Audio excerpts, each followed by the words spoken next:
선택된 언약의 이스라엘 백성으로 난 성도들에게 그 선택이 바로 그리스도를 통한 인류 구원이라는 사실을 때로는 강하게 또 그리고 잔잔하게 구약과 복음을 대조를 하면서 질책하고 타이르던 저자는 이제 주변적인 당부까지 한 후에 하나님께 영광을 돌리며 축복하는 내용으로 마무리를 합니다. 이 히브리서를 시작하면서도 하나님의 아들의 주권과 영광을 선언한 것으로 시작했지만 마치 신앙 고백처럼 기도처럼 하나님의 사랑과 구원의 역사를 소개하고 찬양합니다. 그 놀라운 십자가의 희생을 통하여 죄에서 우리를 이끌어내신 죄의 사랑과 화평을 이루심으로 마침내는 모든 창조 세계와 더불어 하나님께 영광을 선포하고 있습니다. 그런 가운데서도 신구약 성경을 비교하면서 예수 그리스도의 구원의 역사와 효력을 증거하는 대단히 논리적인 신앙의 선언을 펼쳤음에도 예수께서 행하신 일이 이 외에도 많으니 만일 낱낱이 기록된다면 이 세상이라도 이 기록된 책을 두기에 부족할 줄 아노라 했던 요한복음 21장 25절에 고백하는 요한의 표현처럼 이것은 간단히 쓴 것이라는 말과 함께 사사로운 디모데의 이야기까지 언급하고 있습니다. 비록 저자가 자신을 밝히고 있지는 않지만 바울의 서신들과 너무나 비슷한 형식으로 마지막에는 믿음의 사람들에게 문안을 나누는 것도 다르지 않습니다. 특히 디모데의 개인적인 관계와 이런 형식 때문에 이 히브리서를 바울이 기록했다고 보는 주경학자들이 많습니다. 바울 서신이 아니면서 신구약을 꿰뚫는 이런 신앙적 체계를 다루고 있는 히브리서가 우리에게 주어진 것도 분명히 헤아릴 수 없는 하나님의 은혜임에 틀림이 없습니다. 이 서신을 마무리하면서 더욱 그런 확신으로 감사와 찬양을 드리게 됩니다. 오늘도 특별히 말씀을 마무리하지 않고 끝내겠습니다. 첫 번째로는 20절에서 21절입니다. 평강의 하나님께 영원한 영광을 돌린다는 성령이라고 대개 얘기를 합니다. 구원의 역사를 인한 어떤 사건이건 또는 글이건 최종적으로는 하나님께 영광이 되어야 됩니다. 바울 사도 역시 이스라엘이 하나님을 거역하면서 이방인을 복음 속에 접붙이신 신기하고 놀라운 역사를 증거한 다음에 이는 만물이 주에게서 나오고 주로 말미암아 주께로 돌아감이라. 그에게 영광이 세세에 있을지어다. 아멘. 로마서 11장 36절의 말미에 감격으로 찬양하는 것도 이 내용과 같은 겁니다. 지금까지 논했던 구약과 신약의 관계 속에서 그리스도의 속죄의 제사로 모든 언약이 이루어진 사실을 증거하는 것이 계속되어 왔지만 신앙의 체계에 있어서는 바울의 서신처럼 논리적이고 체계적이지는 못했습니다. 또 이 히브리서가 비교적 구약을 많이 다루고 있지만 오늘의 내용은 구약에 나타나지 않은 표현들도 더러 등장하고 이것을 예수 그리스도의 구속의 역사의 완성으로 이해가 가능하게 하는 부분입니다. 그러함에도 여기 기도와 같은 내용 속에 신앙의 체계가 정리되고 있는 내용을 보게 됩니다. 이런 의미에서 이 부분을 다시 정리해 보는 것도 히브리서를 마무리하는 입장에서 뜻이 있을 것으로 여겨집니다. 먼저 평강의 하나님이라고 그랬죠. 평강의 하나님이 신앙의 대상을 표현하고 있고 양들의 큰 목자이신 우리 주 예수, 바로 그리스도론, 메시아론을 말하고 있고요. 영원한 언약의 피로 속죄론을 말합니다. 죽은 자 가운데서 이끌어내시고 죽음과 부활 말씀하고 있고요. 모든 선한 일에 너희를 온전하게 하사 우리 믿음의 성도들의 성결과 영광으로 정리해 볼 수 있는 그런 내용입니다. 양들의 큰 목자이신 우리 주 예수를 영원한 언약의 피로 죽은 자 가운데서 이끌어내신 평강의 하나님이라고 20절에 그렇게 시작을 합니다. 이 구절의 배경은 백성의 옛적에 모세의 때를 기억하여 이르되 백성과 양떼의 목자를 바다에서 올라오게 하신 이가 어디 계시냐?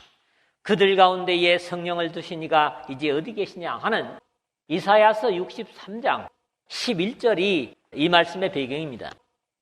홍해에서 이스라엘 지도자들과 백성들을 올라오게 한 사실을 돌아보면서 온 인류를 역시 죄악의 홍수 같은 세상에서 이끌어내시는 예수 그리스도를 예언하는 이사야의 증거를 확인하는 것으로 들립니다.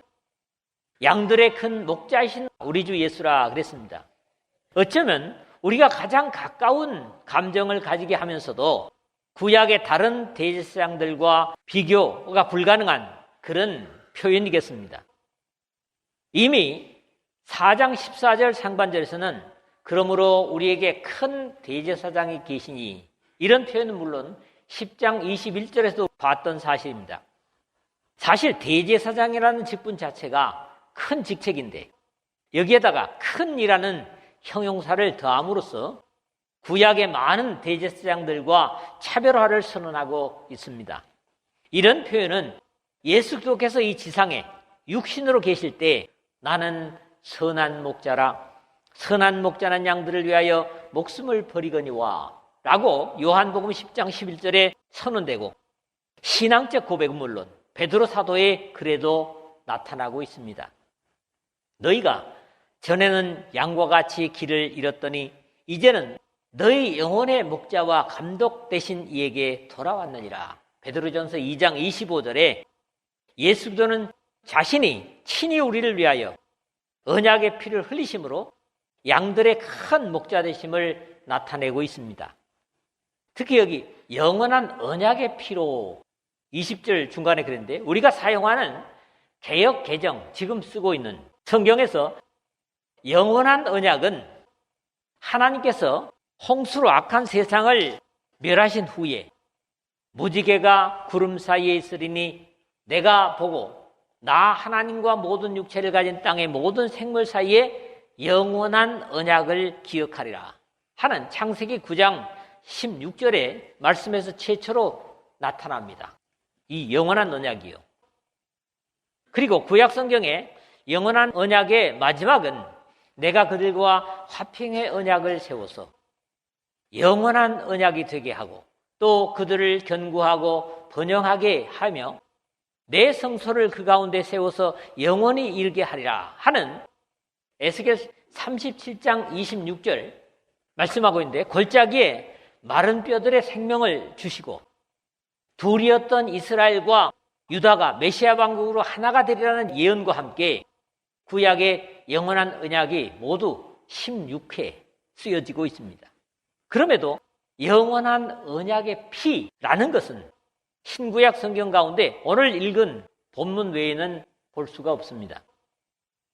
영원한 언약의 피는 우리에게 많은 것을 생각하게 합니다. 영원한이란 수식어는 사실 길어야 100년 살고 가는 사람들의 언어가 아닙니다. 헤아릴 수 없는 역사를 거치는 상황도 모든 시간을 현재로 보시는 창조주이신 하나님께나 사용이 가능한 표현일 뿐입니다. 언약의 피는 수없이 사람들의 죄를 해결받기 위해서 뿌려진 짐승의 피가 명령되어지고 있지만 그것은 하나님의 약속이라는 데서 언약의 피, 출애굽기 24장 8절이나 스가랴서 9장 11절에 여러분들이 참고를 하시길 바랍니다. 언약의 피이지만 영원한 언약의 피는 될 수 없었습니다. 예수 그리스도의 피는 바로 영원의 언약의 피라는 겁니다. 결국 언약의 피가 영원으로 수식되게 된 것은 영원을 위해서 속죄의 피를 흘리신 예수 그리스도에 의해서 영원한 언약의 피라는 비로소 새로운 은혜의 역사와 또 계속 다른 사람을 깨끗게 하는 계속되는 제한 없는 속죄가 이루어지게 된 겁니다. 사람과 사람 사이의 관계도 언약의 관계입니다. 국가와 국민과의 약속이 있고 가까이는 부모와 자식 관계나 또 부부 관계 역시 언약의 관계로 평생의 언약을 가지는 관계입니다. 또 이 언약의 관계는 반드시 서로가 약속을 지키는 것으로 유지되고 어느 한편이라도 언약을 지키지 않으면 언약을 지키는 쪽이 피해자가 되는 것이 일반입니다. 이런 입장에서 이스라엘과 언약을 맺으셨지만 결국 이스라엘이 불순종함으로 진정한 언약의 피해자는 이스라엘이 아니라 사람이 아니라 하나님이셨음을 이해할 수 있습니다. 죽은 자 가운데서 이끌어내신 평강의 하나님이 20절 하반절 했는데 바울이 기록한 서신들에는 죽음에서 부활을 상당히 자주 언급하는 것을 볼 수 있습니다. 그러나 히브리서의 특징 중에 하나는 부활에 대한 직접적인 기록이 나타나지 않는다는 겁니다. 그럼에도 이 서신에 유일하게 그것도 간접적인 표현으로 부활에 대해 거론하는 것이 죽은 자 가운데서 이끌어내신이라는 이 표현이 더 무게가 있습니다. 그리고 이 역사를 이룬 하나님은 역시 평강의 하나님이시라는 겁니다. 세상에 여기저기에 사람들이 위하는 신이라고 이름 붙여진 것들은 생명도 없고 또 아무 역할도 못할 뿐만 아니라 성경에는 누세 이야기가 나오는데 모압의 몰록 또는 몰렉이라고 하죠. 몰록 신에게 아이들을 불에 태워 바치게 하는 그런 악한 신들도 있습니다. 그런데 이 성경의 이야기는 우리 사는 주변에도 들어있죠. 제가 인도 여행 중에 캘커다라고 하는데 본래 인도 말로는 콜카다입니다. 콜카다. 여기에 누가 유명한 사람이 있었죠? 노벨 평화상을 받았던 마더 테레사가 거기 있던 데인데 거기 가면 힌두교의 신화에 나오는 검은 피부 그리고 붉은 긴 혀를 내밀고 있는 손에 칼을 쥔 그런 여신의 신상이 있습니다. 칼리라는 여신인데 죽음과 파괴의 여신입니다. 그래서 그 모습만 봐도 그 형상만 봐도 끔찍해요. 그런데 안타까운 것은 그 칼리 신전에도 향을 피우려고 사람들이 줄을 서 있다는 겁니다.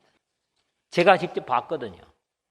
그럼에도 우리를 죽은 자 가운데서 이끌어내 주신 하나님은 그렇게 무자비한 분이 아니라 평강의 하나님이시라는 사실이 또 얼마나 감사한지 모르겠습니다.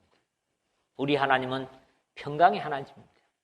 평화를 원하시는 분이고 평화를 위해서 일하시는 분이십니다.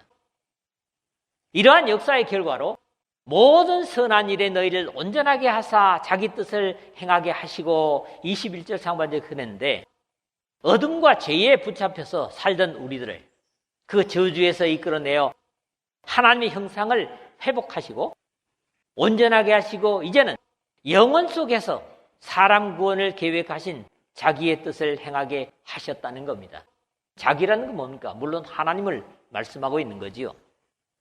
그러므로 자기 뜻을 행하신 것으로 우리를 구원하신 일들이 선하신 일이고 하나님의 기쁘신 뜻이기 때문에 그 앞에 즐거운 것을 예수 그리스도로 말미암아 우리 가운데서 이루시기를 원하노라. 21절 중간에 그렇게 해서 이 역사들, 이 일들이 지속적으로 이루어지기를 이 히브리서 기자는 기도하고 있음을 봅니다.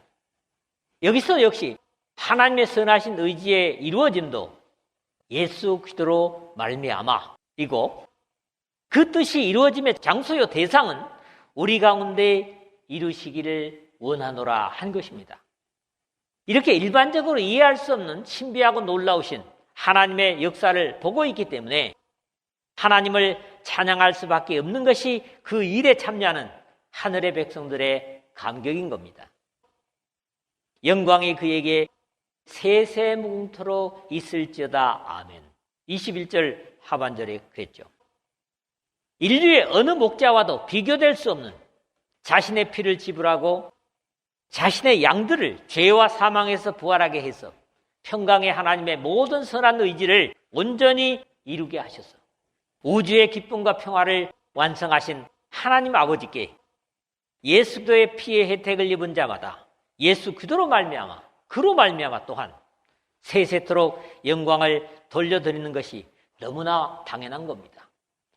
여러분 모두가 같은 은혜를 누리고 있다면 역시 예수 그리스도로 말미암아 세세토록 평생토록 영광을 돌려드릴 수 있는 모두 되시기를 주님의 이름으로 부탁을 드립니다. 두 번째 말씀은 22절에서 23절입니다. 두 번째는 권면의 말을 용납하라는 겁니다. 이 권면의 말이 들려지지 않으면 그 권면은 소용이 없습니다.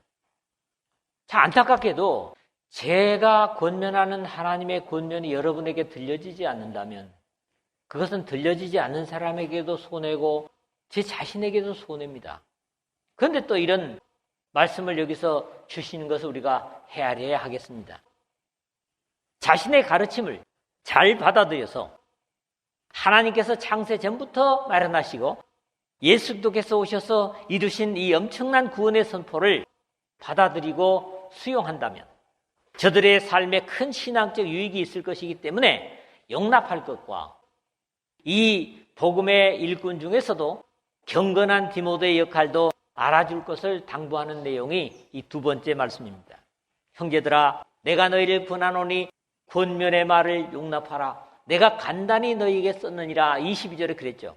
여기 형제들아, 물론 몇 번 그런 표현이 히브리서에도 있었습니다만 사뭇 다정하고 애정어린 말투로 상대를 다독거리는 자세를 이해하게 됩니다. 이것은 앞에서 진리를 떠나서 배교하려고 하는 사람들을 향한 과격한 표현과는 좀 다릅니다. 내가 너희를 권하노니 권면의 말을 용납하라. 권하노니, 권면의 말, 꼭 같은 낱말이지만 동사와 명사형으로 겹쳐서 두 번이 쓰여졌습니다. 그만큼 어떻습니까? 호소력 있게 부탁을 한 내용이죠. 앞에서 신앙의 확신을 가지지 못한 사람들에게 강한 말투로 꾸짖기도 했지만 그것은 주님의 위치에서의 책망한 것이기보다는 어디까지나 권면의 말이었다는 그런 의미가 되기도 합니다. 사실 권하는 권면의 말은 듣는 상대의 반응과 결단에 관련된 당부입니다. 그럼에도 하나님의 입장이나 말씀에는 선택에 따른 결과가 전혀 다를 수 있음을 생각해야 됩니다. 구원의 부름을 거절한다면 거기에는 기대나 소망이 없이 멸망밖에 없습니다. 복음의 권면이 그렇다는 거죠. 그런 이유에서 하나님의 말씀은 단순한 권면이기보다는 생명에 관한 명령이라고 해야 옳을 겁니다. 또 이런 입장에서 전하는 사람의 권위는 사람이기보다는 하나님이시기 때문에 권면이라도 명령으로 받아들여야 하는 것이 당연합니다. 여러분들이 저를 통해서 증거되는 또는 부탁되는 권면이 생명에 관련된 것이라고 하는 걸 믿는다면 어려울지라도 그걸 수용하고 받아들일 수 있어야 됩니다. 내가 너희를 권하노니 권면의 말을 용납하라. 이와 비슷한 표현이 이방인 교회의 예루살렘이라고 하는 비시디아 안디옥에서 볼 수 있습니다.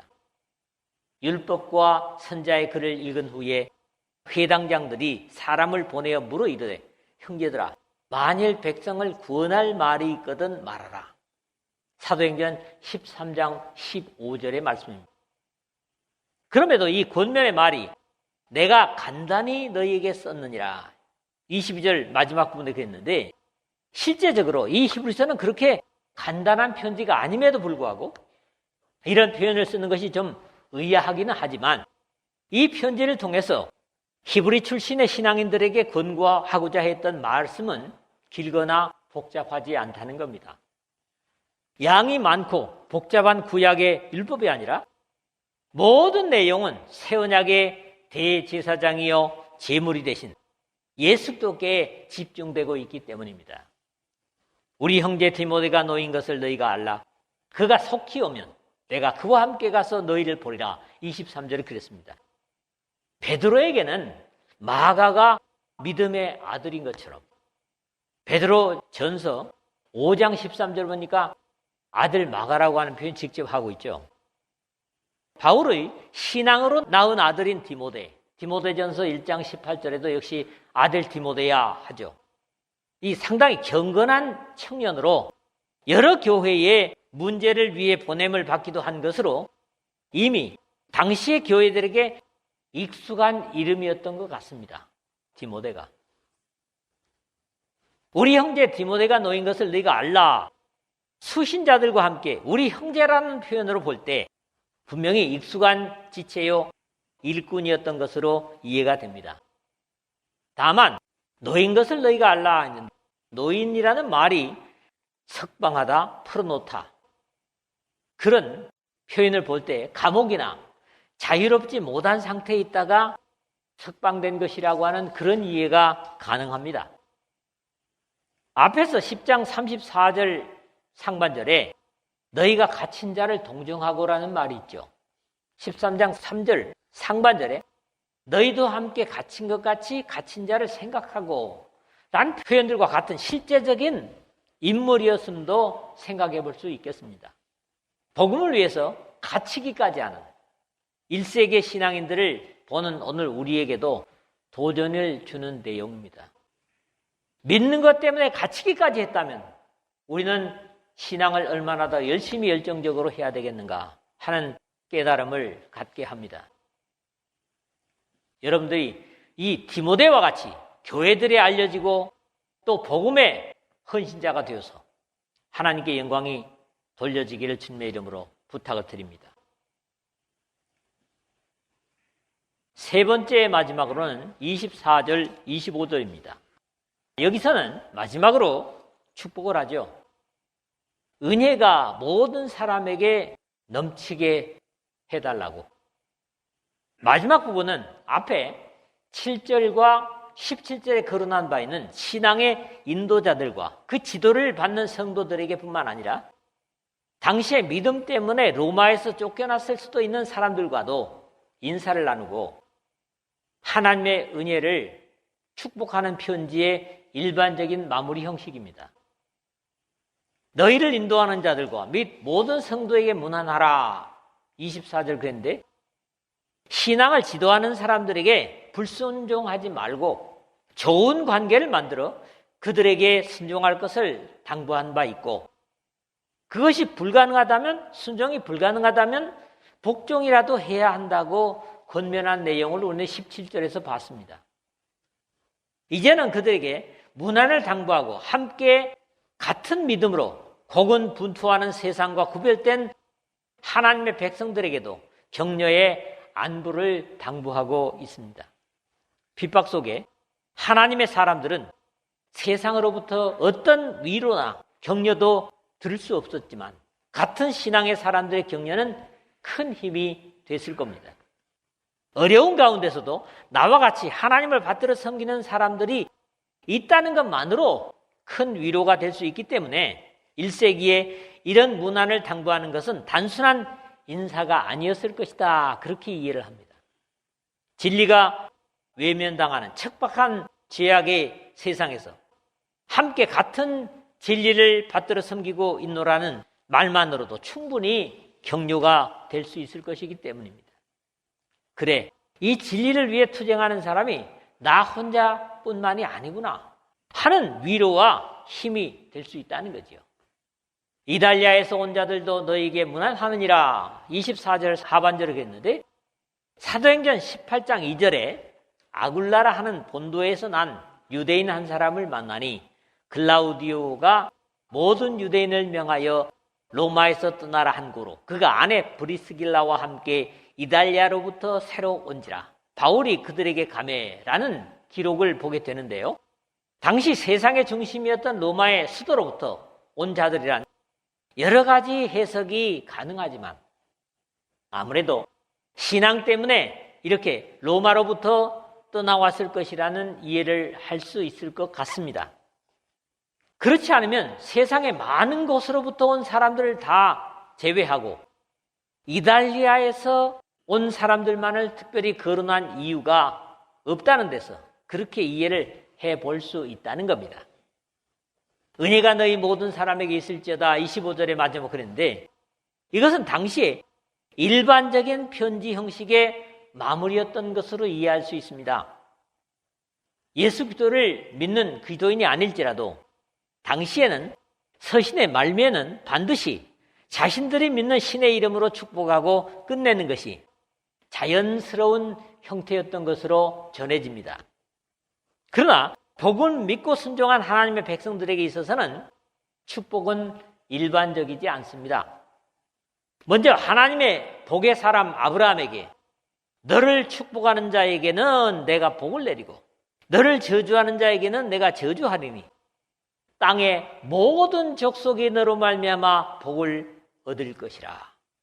창세기 12장 3절에 아브라함을 택하실 때 하나님께서 그렇게 언약하셨습니다.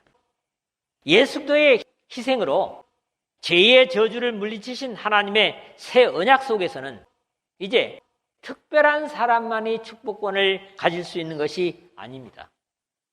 하늘의 사람으로 거듭난 모든 사람들은 왕 같은 제사장들로서 축복권을 동일하게 가진 사람들이기 때문입니다. 베드로 전서 2장 9절이 이를 우리에게 잘 말해주고 있습니다. 본래 제사장이라는 지위 자체가 하나님과 사람을 중보하는 역할이기 때문에 자신이 책임진 사람들의 죄의 문제를 비롯한 어려움의 문제를 하나님께 가져갈 수 있는 역할의 사람들입니다.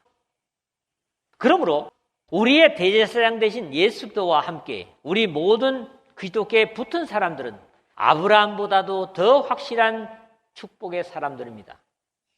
여러분들이 축복의 사람이라는 사실을 믿습니까? 안 믿으면 손해입니다. 베드로 사도가 이를 잘 가르쳐주고 있습니다. 악을 악으로 욕을 욕으로 갚지 말고 도리어 복을 빌라. 이를 위하여 너희가 부르심을 받았으니 이는 복을 이어받게 하려 하심이라. 베드로전서 3장 9절에 그렇게 부탁하고 있습니다. 믿음의 사람들의 문화는 단순한 안부에 지나는 것이 아닙니다. 문안을 통해서 동료된 자신이 있음을 확인시키고 격려함으로써 신앙을 확신시키는 데까지 이 문안이 역할을 했다고 보는 거지요. 은혜가 너희 모든 사람에게 있을지어다. 죄를 지으며 살 수밖에 없는 그 어떤 사람도 하나님의 은혜가 필요치 않은 사람은 있을 수 없습니다. 모든 사람에게 다 은혜가 필요합니다. 예수 그리스도의 십자가의 희생이 바로 오늘 사람들의 죄를 해결하는 유일한 은총이기 때문에 이것이 되도록 모든 사람에게 미치는 것이 하나님의 뜻이며 교회나 성도들, 우리 모두의 의무요, 또 우리가 도구인 겁니다. 은혜가 하나님의 넘치는 은혜, 아무리 퍼도 모자라지 않은 풍성한 은혜가 여러분에게 먼저, 그리고 여러분들 통해서 이 부산도성의 세계 속에 넘쳐나시기를 주님의 이름으로 축복합니다.